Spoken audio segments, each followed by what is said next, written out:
જય હિન્દ મિત્રો, તો કેમ છો તમે બધા? તો આજે આપણે આ વિડીયોમાં વાત કરવાના છીએ ઇમરજન્સી ફંડ ઉપર, એટલે કે ફાઇનાન્શિયલ ફ્રીડમ મેળવવાની આપણી જર્નીમાં કોઈ પણ જાતની રૂકાવટ ના આવે એટલા માટે આપણી પાસે ઇમરજન્સી ફંડ હોવું ખૂબ જ જરૂરી છે.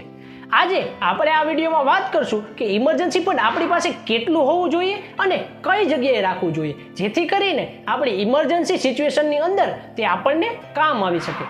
તો ચાલો વિડીયોને સ્ટાર્ટ કરીએ. તો સૌથી પહેલા તમને પ્રશ્ન થશે કે ઇમરજન્સી ફંડ એટલે શું? તો ઇમરજન્સી ફંડ એટલે કે કોઈ એવી સિચ્યુએશન અથવા પરિસ્થિતિ આવે કે આપણો નાણાકીય સ્ત્રોત બંધ થઈ જાય, એટલે કે આપણી ઇન્કમ આવતી બંધ થઈ જાય, ત્યારે આપણી પાસે જો ઇમરજન્સી ફંડ હશે તો તે આપણા જીવન નિર્વાહ માટે કામ આવશે. એટલે કે ખરાબ સિચ્યુએશનની અંદર જ્યારે આપણું ઇમરજન્સી ફંડ આપણને કામ આવે છે તો તેને જ કહેવાય છે ઇમરજન્સી ફંડ. એટલે કે તે ભંડોળ આપણે અલગથી ભેગું કરી રાખવું જોઈએ. એક્ઝામ્પલ તરીકે 2020માં આવેલ કોરોનાની મહામારી, ત્યારે ઘણા બધા વ્યક્તિઓનો ઇન્કમ સ્ત્રોત બંધ થઈ ગયો હતો. ત્યારે આપણી પાસે જો ઇમરજન્સી ફંડ હોય તો આપણે શોર્ટ ટર્મ માટે કોઈ ચિંતા કરવાની જરૂર રહેતી નથી, કારણ કે આપણી પાસે ઇમરજન્સી ફંડ હોવાથી અમુક સમય પૂરતું આપણું જીવન નિર્વાહ ખૂબ સારી રીતે ચાલ્યા કરે છે. અને જો તમારે ફાઇનાન્શિયલ ફ્રીડમ મેળવવી હોય તો તેની અંદર પણ તમારે ઇમરજન્સી ફંડ હોવો ખૂબ જ જરૂરી છે, જેથી કરીને તમારી ફાઇનાન્શિયલ ફ્રીડમ મેળવવાની જર્નીમાં કોઈ પણ જાતની રૂકાવટ ના આવે. તો હવે તમને પ્રશ્ન થશે કે ઇમરજન્સી ફંડ કેટલો હોવો જોઈએ?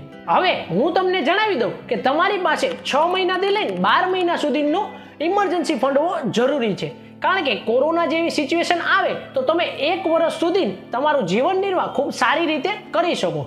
એટલા માટે તમારો મહિનાનો જે ખર્ચો હોય, એટલે કે એક્ઝામ્પલ તરીકે તમારો 1 મહિનાનો ખર્ચો 1 લાખ છે, તો 6 મહિના લેકે 6 લાખ રૂપિયા અને 12 મહિના લેકે 12 લાખ રૂપિયા, એટલે કે તમારી પાસે 6 લાખથી 12 લાખ સુધીનો ઇમરજન્સી ફંડ હોવો જરૂરી છે, જેથી કરીને જો તમારી ખરાબ પરિસ્થિતિ આવે અથવા તો કોઈ ઇમરજન્સી સિચ્યુએશનની અંદર તમે 6 મહિનાથી લઈને 12 મહિના સુધી તમારું જીવન નિર્વાહ ખૂબ સારી રીતે કરી શકો.